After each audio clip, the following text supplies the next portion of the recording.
On va être con puisque visiblement on nous prend pour des cons, alors on va réfléchir comme des cons. Hein? Allez.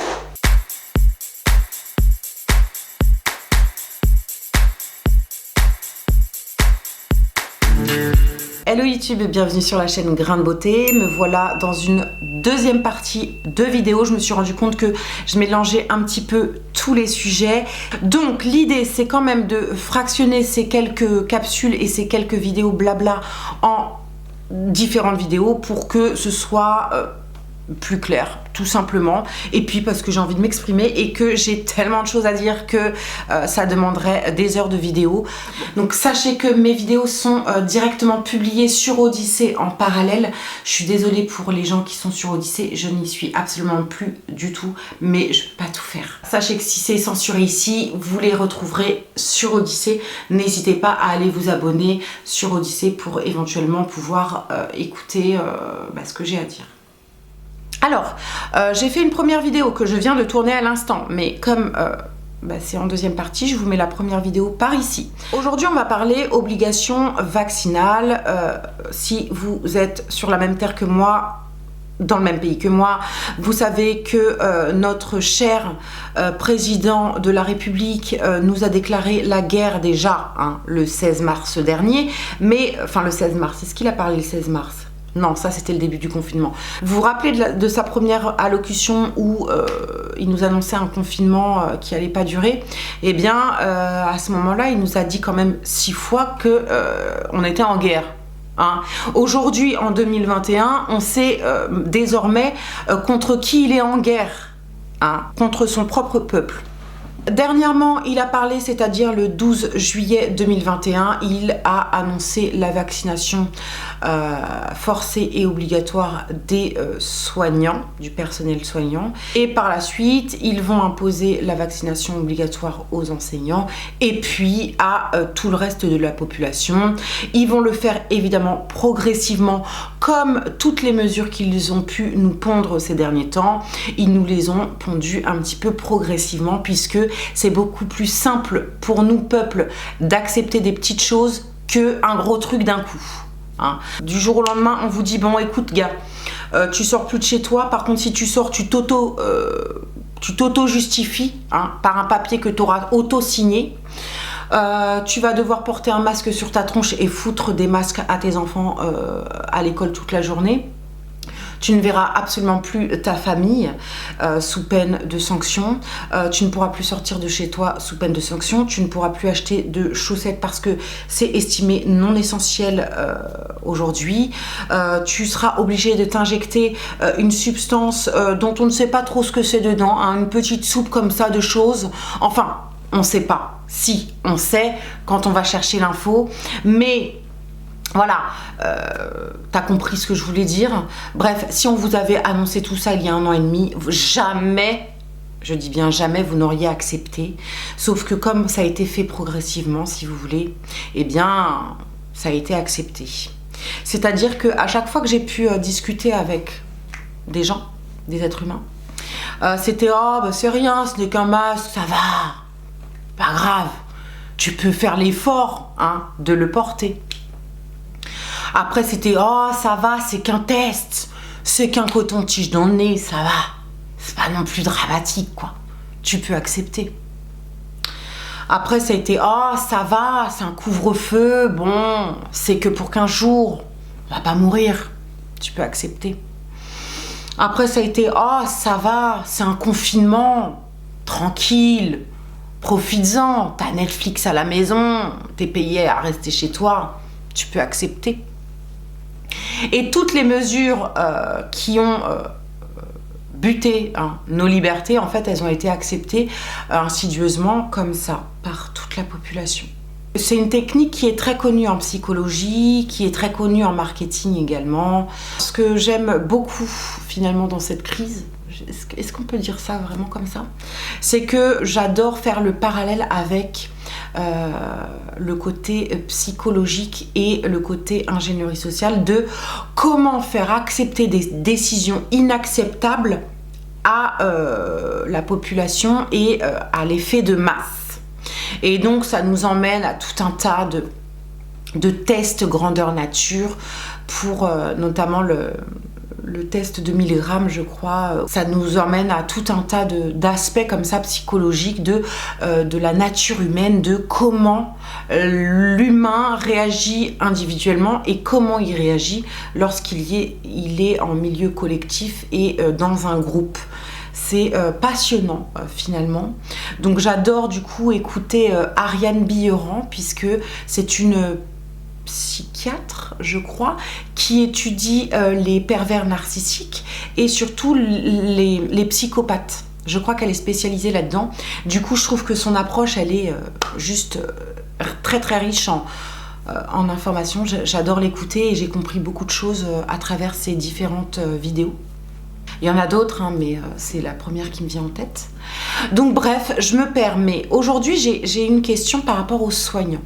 Partons du fait qu'aujourd'hui, nous sommes dans une pandémie mondiale. On va être bête et discipliné, hein. On va être con puisque visiblement on nous prend pour des cons, alors on va réfléchir comme des cons. Hein? Allez, donc nous sommes en pandémie. D'accord? Une pandémie tellement grave qu'aujourd'hui on oblige la population française et mondiale à se faire vacciner. D'accord? Le personnel soignant, les médecins, tous ces gens-là hein, qui sont au front, qui sont en première ligne, sont les premiers au front et les premiers à constater et à témoigner de tous ces morts, de tous ces gens qui meurent sous leurs yeux quotidiennement dans leur travail. Les soignants sont quand même les premières personnes qui peuvent dire, voilà, effectivement, il y a tellement de morts qu'on ne sait plus où mettre les corps, il n'y a plus de place à la morgue, il n'y a plus de place dans les entrepôts, il n'y a plus de place nulle part, tellement il y a de morts. Les soignants, les morts. Donc aujourd'hui, lorsqu'on va leur imposer l'obligation vaccinale, normalement, les soignants, ceux qui sont les premiers témoins de cette horreur sanitaire, ils devraient aller courir chercher le vaccin. Ma question, c'est pourquoi les soignants s'opposent à une obligation qui, normalement, devrait être spontanée, naturelle, et même, ils devraient dire merci, enfin, on a un vaccin sauveur qui va nous sauver, nous, qui va sauver nos patients, etc. Pourquoi ces gens-là ne veulent pas se faire vacciner si vraiment il y a autant de morts dans leur quotidien? C'est une vraie question. Tout simplement, les soignants, ils savent. Ils savent qu'il n'y a pas de pandémie, qu'il n'y a pas de mort, ou en tout cas pas autant qu'on le dit. Ils savent parfaitement qui décède, c'est-à-dire les gens faibles et les gens qui n'ont pas ou peu d'immunité, pardon. On sait identifier les gens qui, de toute manière, finiront par tomber malades, par mourir parce qu'ils n'arriveront plus à se défendre. Les personnes âgées, les gens avec des grosses pathologies et les gens qui ont des comorbidités. Donc, ces trois facteurs, finalement, c'est grave pour n'importe quelle maladie. Vous voyez ce que je veux dire ? Donc, si on a identifié cette population, on devrait être capable de leur proposer quelque chose pour éviter justement qui ne meurent. Bon, les soignants, ils savent parfaitement qui meurt, combien de personnes meurent, pourquoi ils meurent, c'est-à-dire si c'est un cancer, un Covid ou un traitement au Rivotril, c'est-à-dire une euthanasie. Alors, il y a deux choses qui pourraient expliquer leur silence. Un, leur droit de réserve qu'ils ont signé par contrat lorsqu'ils ont été embauchés à l'hôpital public. Ces gens-là ont un droit de réserve, comme les flics et les gendarmes d'ailleurs, ils ne peuvent pas tout dire, ils ne peuvent pas parler. D'accord ? Donc, ils sont tenus par cette espèce de... ce silence par contrat. Ils peuvent pas vous dire oui mais en fait il n'y a pas autant de morts, les services Covid sont vides, tous les vaccinés ils font des AVC, des thromboses, c'est catastrophique, il se passe un truc, ils peuvent pas le dire eux, d'accord? Deuxième chose, faut savoir que les soignants ou les services, les hôpitaux, d'accord, ils ont été subventionnés, c'est-à-dire qu'ils ont touché de l'argent lorsqu'ils déclaraient des morts Covid, lorsqu'ils déclaraient des cas Covid, d'accord? C'est-à-dire que pour un mort, le médecin qui lui déclarait une grippe ne touchait rien. Si il le déclarait Covid,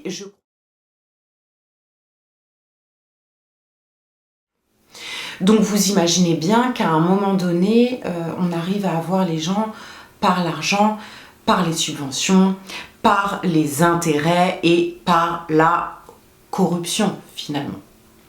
Donc certains soignants, certains services finalement étaient grassement payés pour grossir les chiffres officiels du Covid.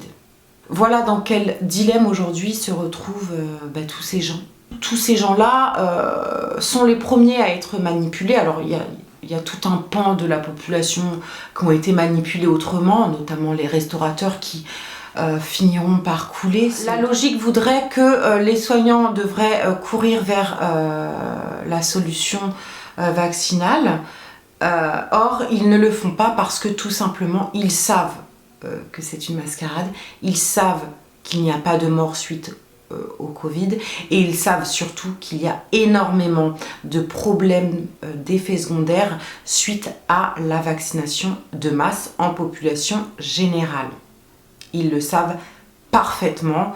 Les pompiers sont tenus par le droit de réserve et d'ailleurs il y en a un qui a fait les frais, vous savez, le pompier qui a parlé et qui a failli se faire virer de sa profession parce que il a eu le malheur de faire un témoignage.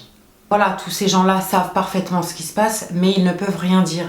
Ça devient quand même problématique quand même, parce que malgré tout, vous gardez quand même un secret essentiel d'utilité publique. Vous savez que ça va causer des problèmes graves de santé pour un grand nombre de personnes, et notamment des enfants, vous le savez, mais vous ne dites rien. Bon, tout le monde n'est pas corrompu, je ne suis pas en train de dire ça, attention, heureusement, tout le monde n'est pas corrompu, bien heureusement. Et tous ceux qui ne sont pas corrompus, d'ailleurs, qui n'ont pas de conflit d'intérêts, eh bien, ils parlent et ils sont censurés. Faites le lien. Alors, je dévie un petit peu de la vidéo, mais j'ai une autre idée par rapport à l'urgence qu'ils mettent en place pour vacciner les gens cet été. Pourquoi ils se précipitent comme ça? Pourquoi ils obligent comme ça, sous 15 jours, un mois, à ce que les gens se vaccinent à tout prix avant la rentrée? Pourquoi se précipiter comme ça? Enfin, je veux dire, ça fait 1 an et demi qu'on n'avait pas de vaccin, donc tu te calmes, on se calme. En plus, l'année dernière, on n'avait pas de vaccin, mais les courbes, les chiffres, les morts étaient également identiques à cette année. Donc en fait, le vaccin mis en place en janvier 2021, il a servi à quoi? À rien, puisqu'on est au même niveau sans vaccin. Cherchez l'erreur. Pourquoi ils se précipitent comme ça? Parce que tout simplement, et ça a été dit, et prouvé et reconnu et rabâché par tous les médecins qui sont censurés aujourd'hui, donc Montagnier, Fourtillan, Péronne, Orion-Caude, Fouché, Toussaint et j'en passe, et d'autres qui sont à l'étranger dont je n'ai pas les noms et dont je n'ai pas mémoire parce que je n'ai pas une grande mémoire non plus. Heureusement qu'Internet en a. Tous ces gens-là ont bien annoncé la problématique de ce que contient le vaccin. Alors, je vais vulgariser le truc et je vais vous dire ce que moi j'ai compris avec mes mots et avec ma grille d'analyse, ce qui sera certainement plus accessible pour vous également. En fait, les vaccins ne sont absolument pas identiques aux vaccins que nous on a pu s'injecter fut une époque. Vous savez, le ROR, tout ça. C'est absolument pas la même technologie. Avant, c'était des virus désactivés ou atténués. Aujourd'hui, c'est de l'ARN messager, ce qui n'a rien à voir. En fait, on appelle ça des vaccins à ARN messager, mais c'est pas un vaccin. C'est une injection. Il faut mettre les mots sur les choses. Et dans cette nouvelle injection à ARN messager, qui n'a jamais été injectée à l'homme, hein, ça n'a jamais été fait auparavant. D'accord ? Ou du moins, ça a été fait dans un autre cadre, mais c'est bien différent, donc c'est pas comparable. Donc cet ARN messager, finalement, va, entre guillemets, donner le message à vos cellules ADN. Ça va développer à l'intérieur de vous une protéine spike artificielle. On appelle ça la protéine S. Protéine spike.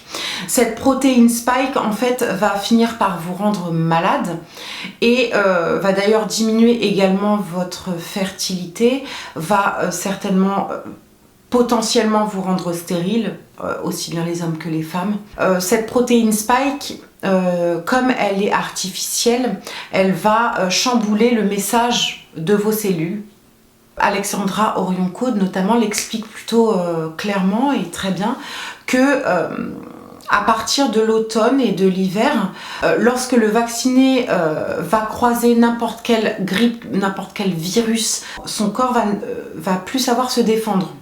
Et donc il va développer une tempête de cytokines, ou autrement dit une tempête immunitaire, et va provoquer comme une maladie auto-immune, c'est-à-dire que votre propre système immunitaire va se retourner contre vous-même.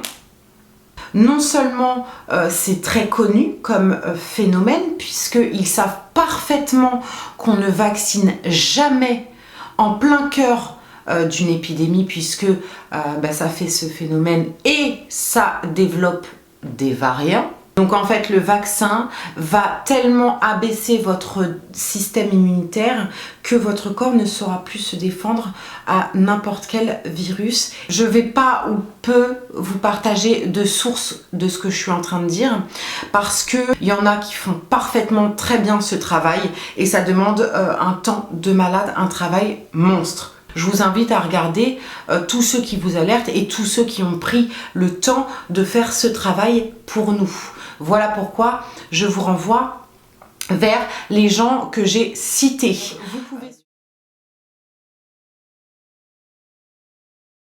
Malgré tout, il va falloir être fort, il va falloir être conscient, il va falloir accepter et ne plus être dans un déni paranoïaque et psychiatrique, puisque le Covid, c'est de la psychiatrie à ciel ouvert, clairement. C'est je sais pas comment on peut appeler ça, mais c'est un délire collectif. Quand on met bout à bout les informations, on se rend bien compte que ça n'a ni queue ni tête, ça n'a strictement plus aucun sens, et encore moins un sens sanitaire. Donc si ça n'a pas de sens sanitaire, ça en a un autre, et c'est certainement politique.